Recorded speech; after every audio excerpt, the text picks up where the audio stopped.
And I just wanted to know, because I did not do a very good job, good job again with process 18. But I wanted to hear feedback on how everybody else did. And if you had any insights or thoughts over the last couple of weeks from doing process 18.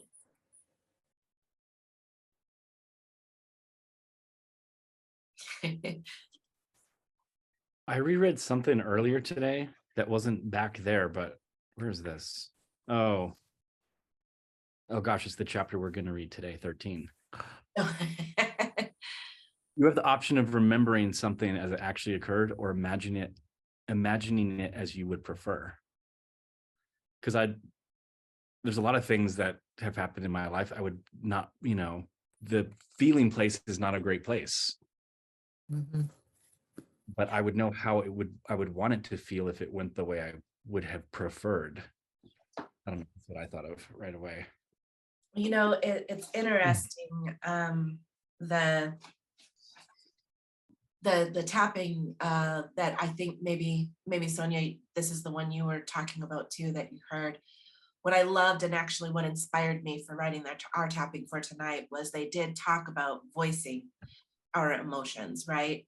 And I think sometimes and it's absolutely very important that we focus on where we want to go, and that we focus on how to make that shift. But we know that our feelings and our emotions are telling us something. And that's the important part, that we need to remember, that it's okay to have those emotions because it's giving you information.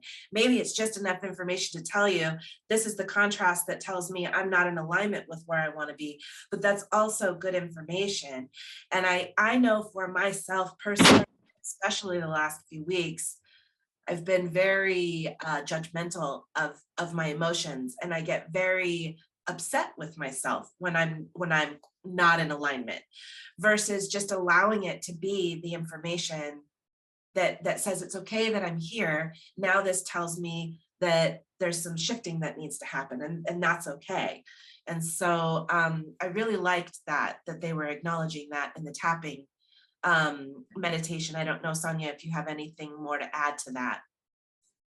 I'm in agreement. I felt somewhat empowered by that also, and the fact that acknowledging your emotions is exactly what we were talking about with the last process, with finding the feeling place, or even the one before that, of moving up the emotional scale.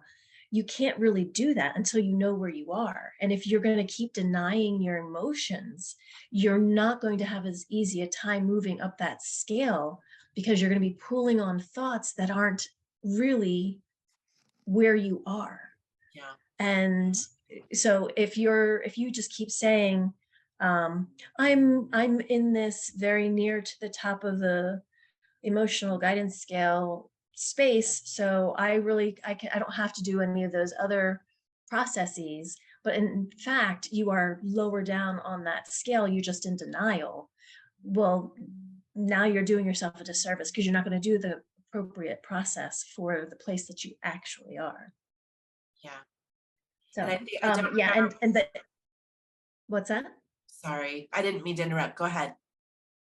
And the other thing that they were talking about with anchoring, because they mentioned how, why would we, with the law of attraction and Abraham's teachings, they specifically tell us not to go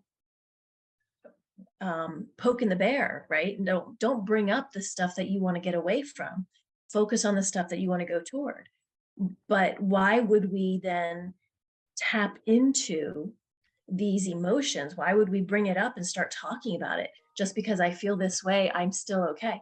Like, why would we do that? And it's so that you can trigger it and move it. We have to know what space in our body we are tapping into and moving away from. Yeah. And that those emotions are just kind of trapped somewhere. We tap into them, we acknowledge them, and then we move them, we soften them, and then we move them to somewhere else through the tapping. Right. And it's a challenging balance, right? To acknowledge but not get stuck in, And I think that that is one of the wonderful tools that tapping gives us, because it does help us calm our body so that we're not feeling the panic by touching those certain points. And then you can acknowledge those emotions without the panic. And then that in essence helps you then to be able to see the other side of it. I think she said something like that,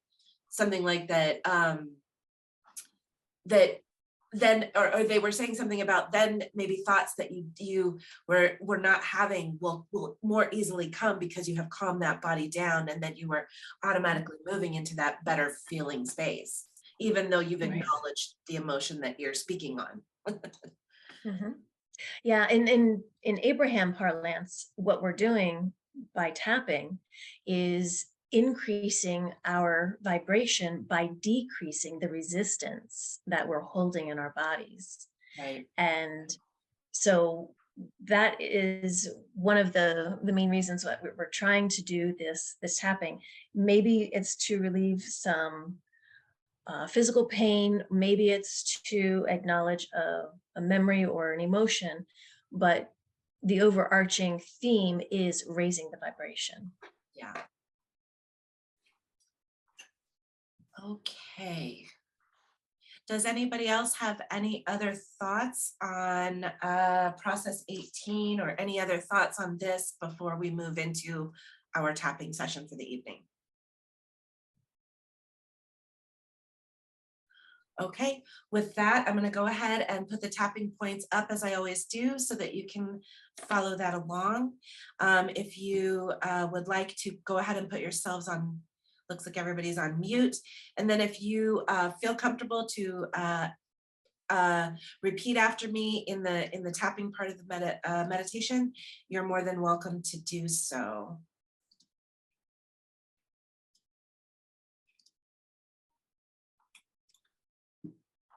Okay, and there are those tapping points.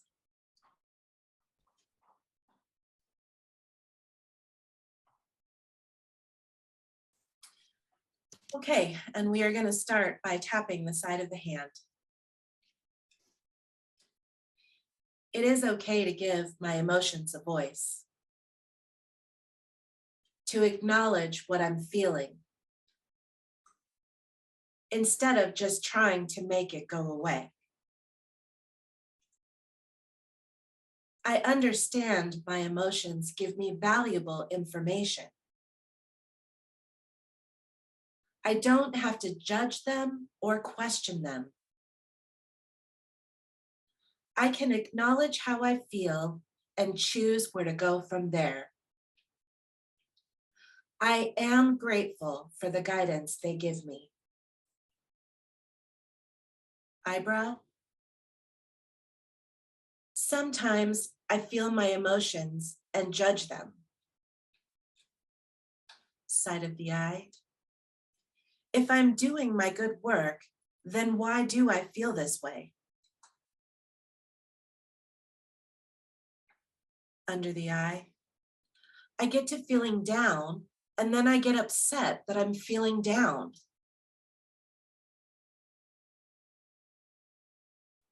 Under the nose. Then I want to avoid or ignore what I'm feeling. Under the mouth. Maybe I'm not as good as I thought I was. Collarbone. Can I just make this go away? Top of the head. I want to change this. And I'm going to have us continue tapping, but I'm going to guide us through a little bit of a visualization while we tap. Eyebrow. Close your eyes and take a deep breath. Side of the eye. Allow your awareness to go into your heart.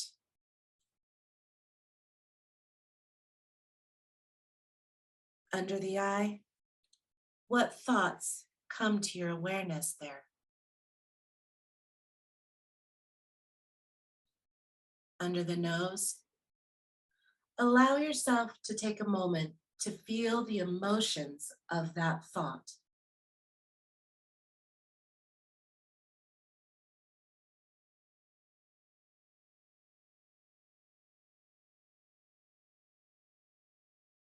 Under the mouth, acknowledge that emotion without a story attached to it.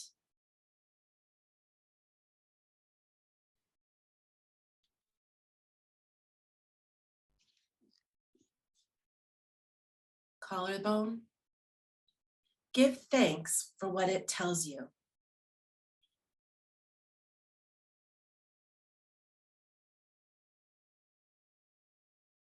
Top of the head, and let it go with love and light.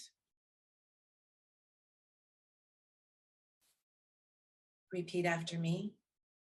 Eyebrow, so many different moments. Side of the eye, and yet the world around me is so beautiful. Under the eye, I find peace in the trees. Under the nose, I feel the beauty of the wind and the air. Under the mouth, maybe I can remember this beauty within. Collarbone, if I'm aware of the beauty out there. Top of the head, then I know that it is also within me.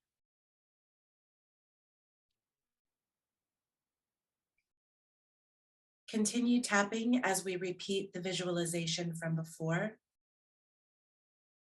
Eyebrow, close your eyes again and take a deep breath in.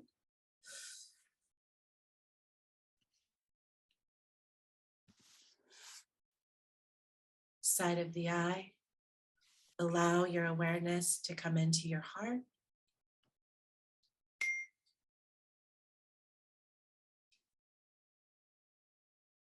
Under the eye, what thoughts come into your awareness?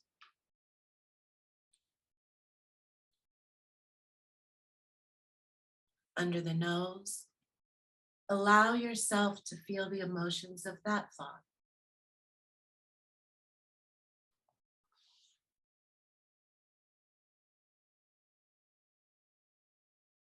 Under the mouth,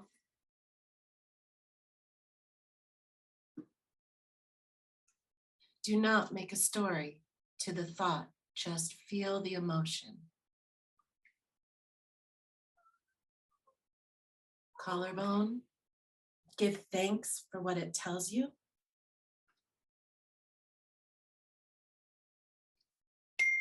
Top of the head, let it float on by with love and light.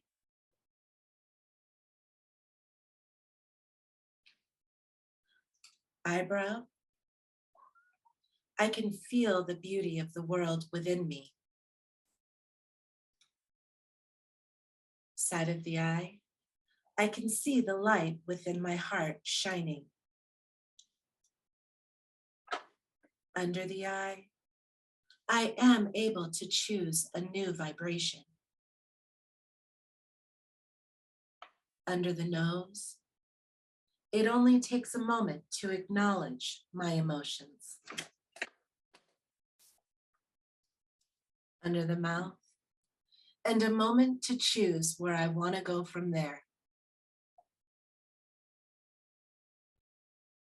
Collarbone, I am a vibrational being. Top of the head, I can feel source within me. Okay, go ahead and stop tapping. Take a deep breath in and out.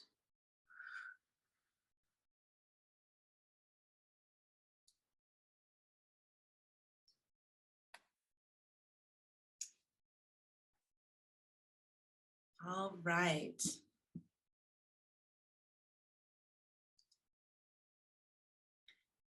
How is everyone doing? Are we vibing in a good space? Yep. Okay. All right. We're going to take this time to pull for our process. As we know, we're reading chapter 13 tonight, but let's see what process we're going to be working on for the next couple of weeks.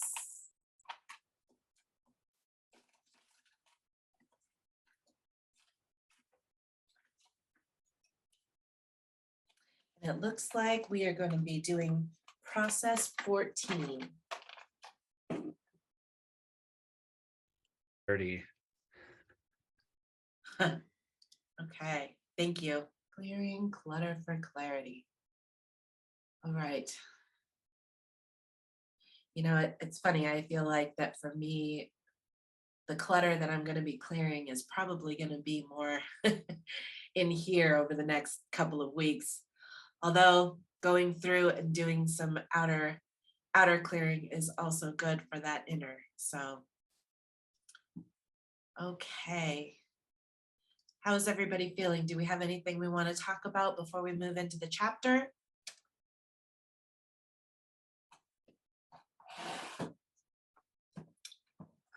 Right. And it looks like, let me see here. Is there anyone that is not wanting to read tonight, or are we all okay?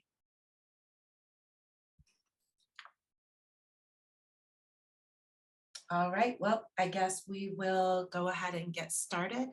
Let me go ahead and get the chapter up on screen.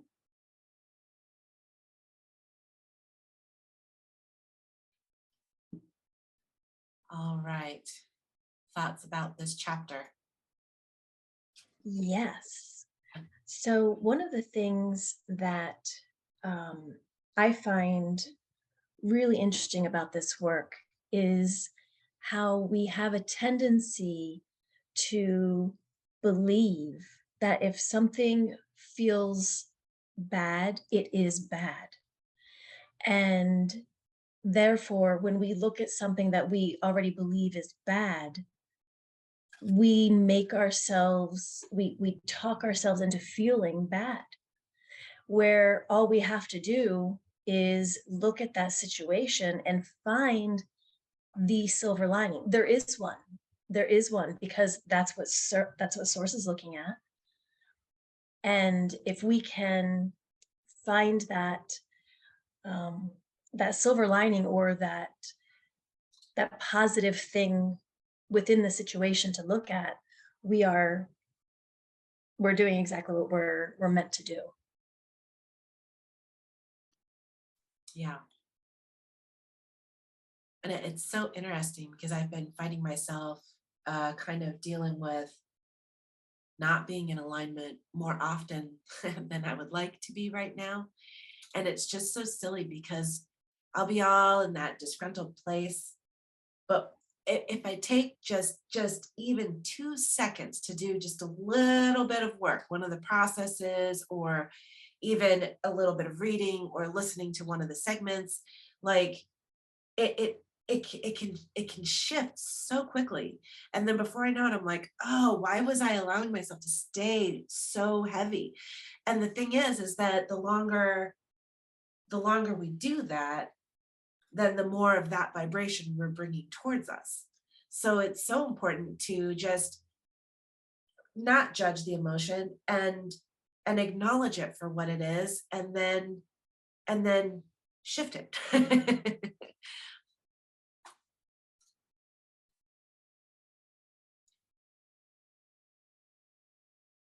Does anybody I'm getting else? the impression that our message for this evening or today or whatever is not to judge our emotions, Yeah, not to place judgment on the feelings, which are just the indicators of where we are vibrating in the moment. yes. I have some brilliant quote that's just like this, and I can't remember how it goes, but it's something like that. Perfect. It's just feedback. It's just information. I'm feeling bad. That's not how my inner being is really feeling about the same subject or topic or whatever. Right. Yeah. Right. It's all a matter of what it is you're looking at. In the video, the link to the video I sent you, she goes back to that parable with the grandson that talks to his grandfather about the fact that he feels like he has two wolves inside of him. I'm not sure if you guys have heard this already before, but you know, he says, I have an angry wolf, and then I have like a happy wolf, and they're always battling each other. And the grandfather responds by saying that we always have both of those inside of us. And the grandson asks him, well, which one of yours is winning? And the grandfather simply replies, it's whichever one you feed. Yep. And I just love that. Love that.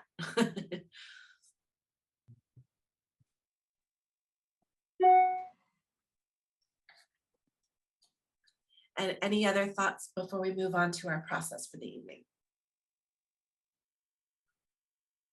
Oh, for me, I think it just seems so simple, like the last paragraph. I love that. But it's like, why is it so hard sometimes? But the more you do it, the easier it becomes, or the easier you notice your negative thoughts, and you stop yourself and turn them around. And I was talking to a friend today who's going through a divorce, and I've been trying to say everything works out for my, highest good or whatever, something like that. And I was telling her that. I said, yeah, it's hard to do when things are going bad, but when you do it, you just feel better. It's like, just choose things that feel good. But on my mind anyway, just tends to kind of go negative. I have to really think about it to switch my thinking. So that's good. I love that last paragraph for sure. Yeah, I agree.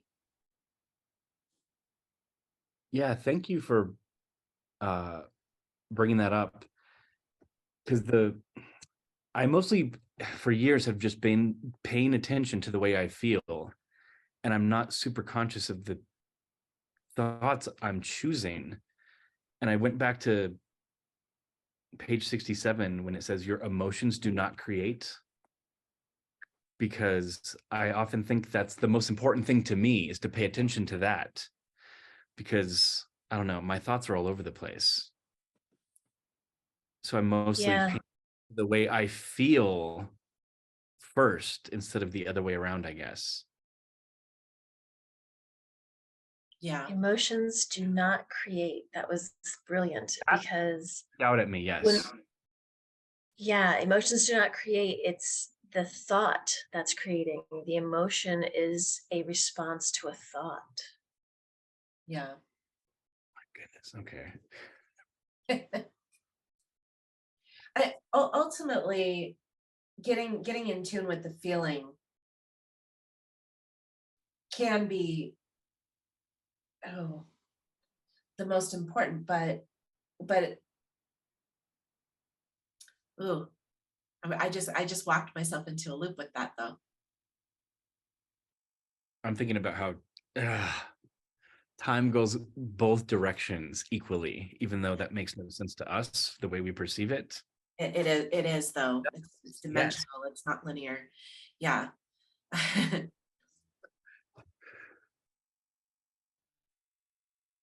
Okay, well.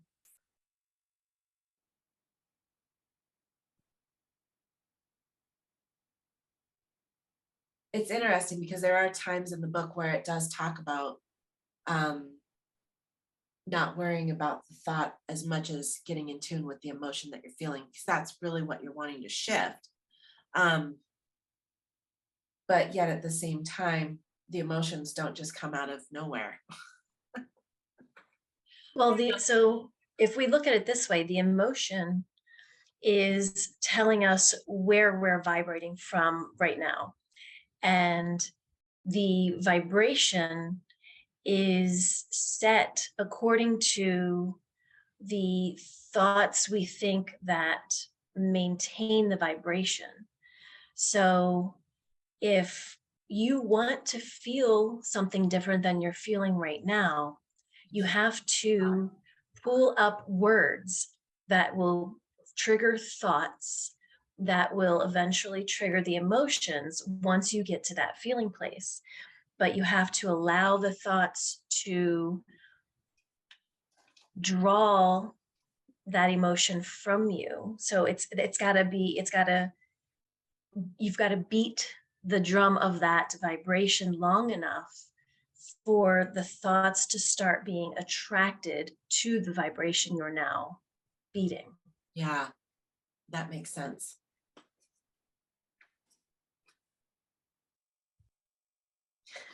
Any other thoughts on that?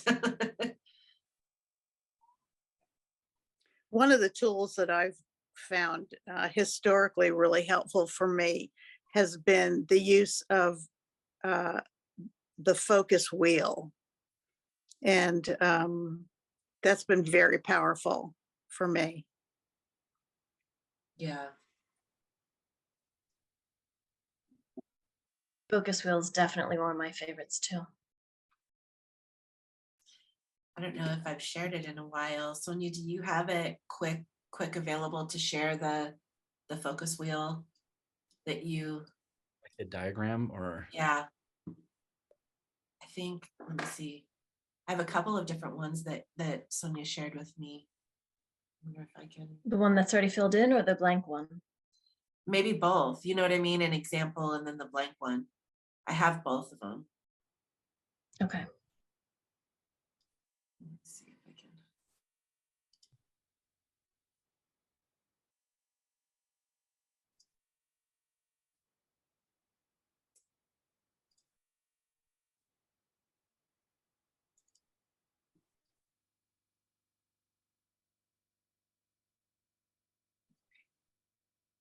I think this is the blank one.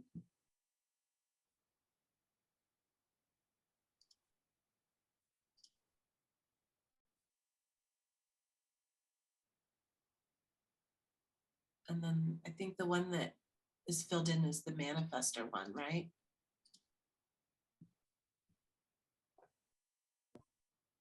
Yeah. For anyone that is interested, Sonia created these. I believe this manifester one is the one that's already filled in.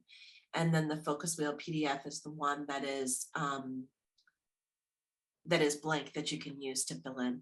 But she created a really cool template for that. If anyone wants to. what? I've never seen this. Yeah. Yeah, this is a Sonia creation, and it's amazing. It's not copying for me. How? I made a focus wheel / focus list thing design, and I couldn't find it because I realized it's in a notebook and not on my computer. Oh. Written down, yeah. Well, Yeah, so this one was, the idea was you can print it out and write it out, or you can type it up on your computer. But it definitely helps to take the time to write, because it takes you longer and you are focused on that feeling, that thought long enough to actually generate the vibration. Thank you for that reminder. Mhm. yeah, absolutely. Thank you. Okay. Any other feedback or thoughts before we move into process? All right, I'm going to go ahead and share screen process 14.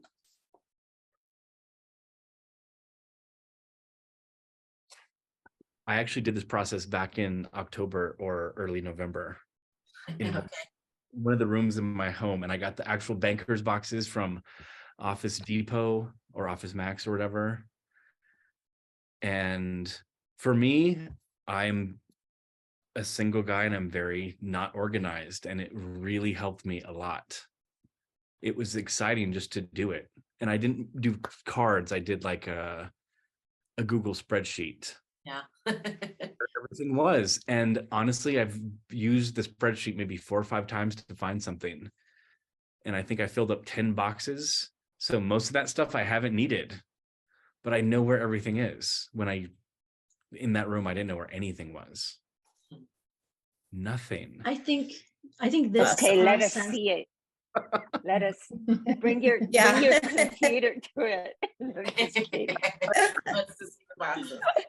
Uh, Oh my God.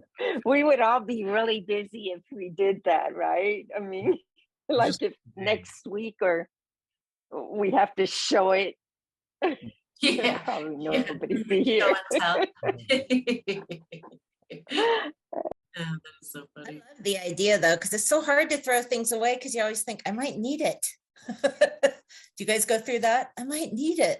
I don't want to throw it away. yes, that is exactly what I was going to say, Jean. I have a tendency to want to hold on to things because there is a very good possibility I am going to need that. And so I have, or even clothes. Yeah, That's one of clothes for my, sure. that's one of the ones that I have a hard time passing up on because I know that they're going to come back in style, or maybe I'm just not in the mood for that anymore, or that color looked really good on me. Maybe I'll lose another 5 pounds. It'll be fine. I'll wear it again.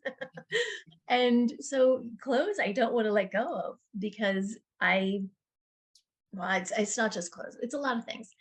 But this process helps so much for that. And the thing that I love most about it is that the clutter is cluttering up our energy flow.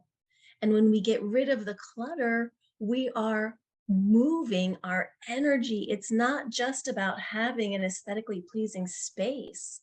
It's about the energy behind it. And that's so easy to forget, especially when, going back to the clothes example, I'm holding on to clothes that I really don't want to wear again. I want new clothes. I want new fashion. I want the stuff that's hot right now. Why am I holding on to that stuff that's taking up that energy in my closet? Like, I'm doing this. I'm doing this tomorrow. I'm pulling out the boxes. Yeah.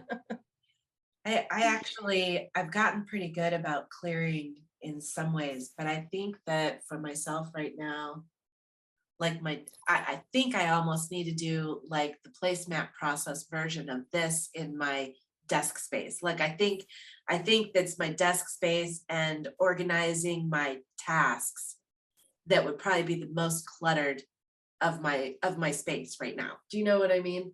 So I'm trying to figure out how I can make this work for that portion. Because I mean, I actually cleaned out my closet. I'm so silly. I needed hangers. So I was like, that's it. Clothes have got to go because I needed hangers. So I don't have trouble in that area as much. Sometimes I look and I'm like, oh, you probably could have left yourself a few more possibilities. People might be tired of seeing you. But I'm really resonating to this with my disorganization, with all of the different things that I have going on, you know. Yeah, my projects.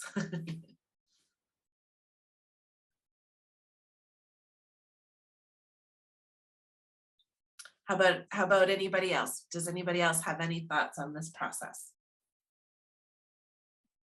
How are you going to placemat stuff off your desk on the universe? I mean, a lot of it is computer stuff. Do you know what I mean? So it may be just a matter of, yeah. And then there's definitely paperwork that's got to go, or at least be filed, right? So.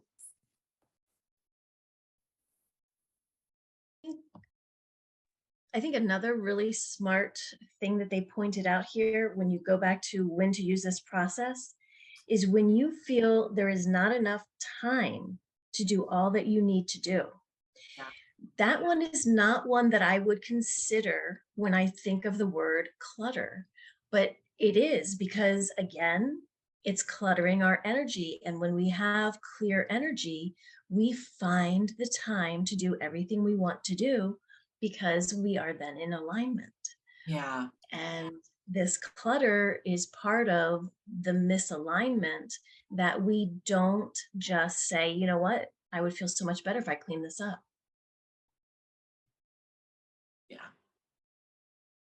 Yeah, when I did it, I wrote down everything like a week later. I did voice notes into my phone and then did the spreadsheet weeks later. And I'm also a big I've never seen the show. I read Marie Kondo's little book, maybe like Does a this year bring before the you show joy? came out. Yeah, that has to do with clutter, or what is it? Tidying up. I love that. I fold my clothes like her. Mhm. I did that when I moved about 4 years ago, and I got rid of so many things. I was like, do I love this? No, in the trash. Mhm. And when I did the clutter for clarity process, I had box 0 was the trash, and box 10 became like the donation box, I think. So I didn't really think about it. It's like it's gone, it's donated, and the other boxes were stuff I was keeping, and it was all organized, like we just read about. Awesome. Yeah, I didn't have to do it all at once. I just did the recording and then wrote it down a week later or something. And that's what they were talking about. It doesn't have to be a harrowing experience. It doesn't have to take forever. In fact, just do one closet or just do a desk or just do, it doesn't have to even be the whole room. One drawer. Yeah, Yeah, a drawer. That's what I'm Mhm. going to do tomorrow. Yeah, One drawer. a section of a closet. Yeah. Even. True. I do have a drawer. I know I could I could sift through. I'm going to do a drawer tomorrow and use my existing boxes. Yeah. Oh, yeah. This goes in here. These are the categories. Boom, boom, boom. That's awesome. It's interesting because I've been kind of thinking about this, and I don't even know how this. I think I've been choosing to spend time in places not my own space, but I think I've been choosing to spend time with other people that maybe could really use this that maybe could really use this process. And you know, I think about that a little bit, and then what I'm putting myself into an environment of, and how that actually does affect me, even though it's not mine per se, right? Because I'll find myself like leaving a friend's house or whatever and going, and it's like it kind of makes me think about that, because I know that I think I've been talking about it for the last few sessions, and I've been really up and down lately with my vibration and my energy. And so I think maybe I need to think about that too. Like, why am I putting myself in a place and what do you do about that? I don't know. Just kind of, I think I'm thinking out loud before it's complete in here yet, but Art of allowing. Yeah, or when you go into a store that's really cluttered, that I can feel that too. Like when there's like too much stuff and you're like, it overwhelms me, So just think about my stuff overwhelms me, but you're more used to it. But yeah, I think it does affect your energy when you're, even if it's not your own home, if you're around a really, I remember there was a sale Sumo or someplace that has just tons, and it was like so much stuff. I just had to leave. It's like, I can't even look through all this stuff. There's like too much, yeah. So I think being at people's houses too, that have a lot of stuff can affect your energy for sure. Yeah. So they said everything holds energy. Every item, everything holds some form of energy. Have you ever noticed in the early recordings, Esther would, if she had jewelry on, Abraham would take it off. And so if she walked in with earrings on, as they began their intro, Abraham would reach up, take down one earring, take down the other, tuck them away. And I remember somebody asked once why Abraham was always removing Esther's jewelry. And I cannot for the life of me remember what the answer was specifically, except that everything has energy. And even the energy of those earrings was interrupting the frequency, of Abraham coming through. Yeah. Was that a video that you Oh, were? that's cool. Oh yeah, one of the early videos. Huh. I mean, it was on many of the early videos. She stopped wearing jewelry after a time, but early on, she would always show up with jewelry on, and Abraham was standing there taking it all off. Hmm. That makes a lot of sense. Ah, Mhm. I used to wear stones all the time. I used to make my own jewelry with all these different stones. And after this whole thing with Esther and the jewelry, I stopped wearing my jewelry. And I was like, what energy am I, I don't know, like picking up or taking with me or blocking because of what I'm wearing? I don't know.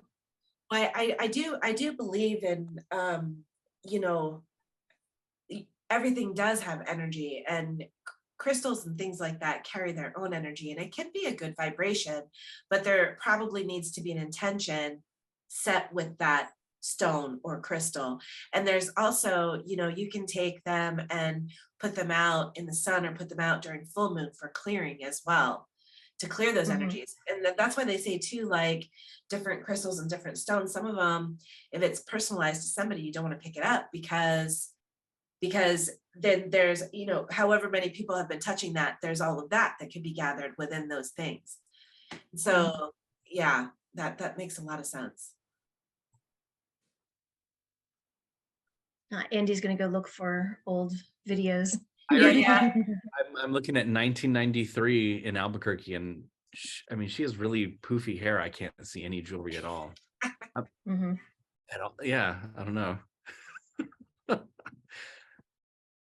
don't see a necklace. I mean, you can't see her ears anyway. I don't know. Yeah, I think that's crazy. You're right. She hasn't worn jewelry in decades, probably during, a seminar or a broadcast. Yeah. She always would have it. She would always remove it. So It just reminded me, I remember, I think I was at a workshop and someone, maybe it was a recording, someone asked at the end of their hot seat, can I give Esther a hug or Abraham a hug? And they were like, no, it takes Esther out of the moment and out of Abraham. So yeah. Oh, that no, makes thank sense. you, or whatever they said. Because makes sense. yeah, physical touch like draws her out of it brings her back to physical, I think is what they said. Something like that. Mhm. Yeah, even in between sessions, generally Esther won't talk to anyone else either. Because they might say the wrong thing. I remember them talking about Esther is very exhausted in between Mhm. sessions, right? And I remember this Yeah. before my hot seat in San Antonio, and I was right before the first segment of refreshment. And I remember I looked up at her and it was clearly not Abraham anymore. She just looked tired as hell. Yeah. Just gave her a nod like, hey, and she's like, she had no idea who I was or what we were just talking about. She just looked completely different than the Abraham face for a second and just like, I need to take a break. Hmm. And maybe that's me remembering Refreshment. the description of how they said Esther feels, but it seemed like I saw that. I don't know. Yeah. You can hear it in her voice. Esther is bubbly.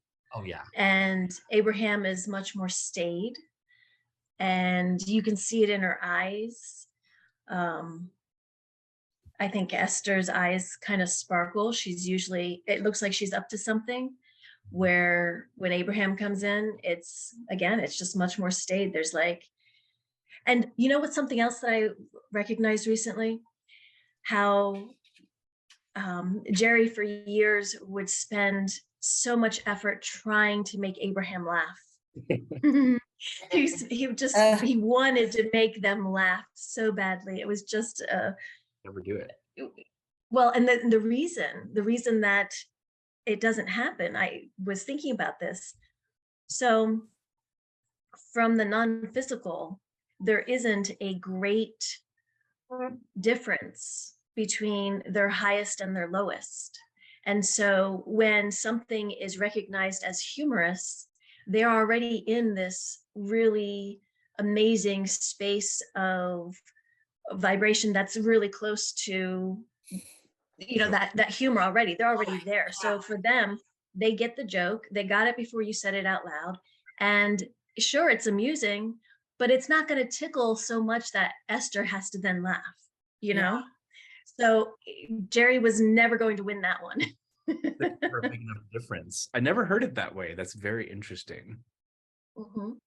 Funny. And I'm not gonna laugh. And that is the joy of being physical, is that as non-physical, we don't have the extremes. We only have this, it's a great place to be, but it's still a very high vibration, and that's really it. In order to have the contrast, the extremes that we experience here, it has to be brought down to the physical, or at least to a lower dimension, denser energy. Yeah, well, and that's then how you define tapping into your higher self, right? Mhm. Yeah.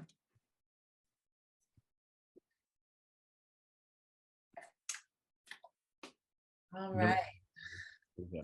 This gives me a lot of personal introspection for this time. I know that I think I've been dealing with a lot of needing to integrate, and I can kind of see, even though it's not necessarily pertaining to my space in my home, but I'm seeing my clutter in other areas of my life that maybe I need to review, you know? And so, yeah.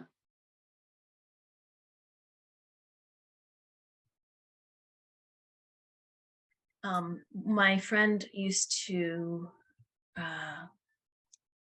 work feng shui for her clients, and one of the things that she would always say is a clear path is a clear path, not just for you to walk through, but for your energy to move through. And so when you're designing your home or laying out your decorating or whatever, the idea is to make sure your energy can always flow. It should be movable, it should be flowy and easy. And having big open spaces, having even putting in walls to make corridors so that you have cluttery areas or things that you want to have in within a space, putting up a wall or even just a divider, just so that the energy will, if it's flowing into that room, it won't hit a pile of clutter. It'll hit the wall and move around it, and it'll still get to keep flowing through. She had so many interesting ideas about energy, and I didn't really give it too much credence, because it was a little, a lot of it seems silly, like some of the things that they would do, like put a mirror over there, but the essence behind the idea of the energy and the flow of it, or the blocking of it, that's, I feel like that is clear. And whether it's you're talking about clutter, or you're talking about the placement of your furniture, we're still talking about movement of energy, and it makes sense that you would want it to be movable. Yeah. Huh. All right. So we're going to come back, and we are going to be all cleared of our clutter for clarity.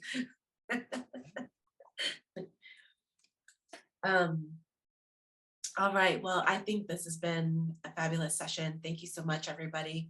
I look forward to hearing back from everybody on how things go over the next couple of weeks. And I guess we will be seeing, geez, it's already, February's done. We will see each other in March. Thank you so much, everybody. You. Thank you, Bye, Christina. everyone. Thank you, everyone. Week. Thanks for sharing. Have a wonderful evening. Night. Bye. Bye.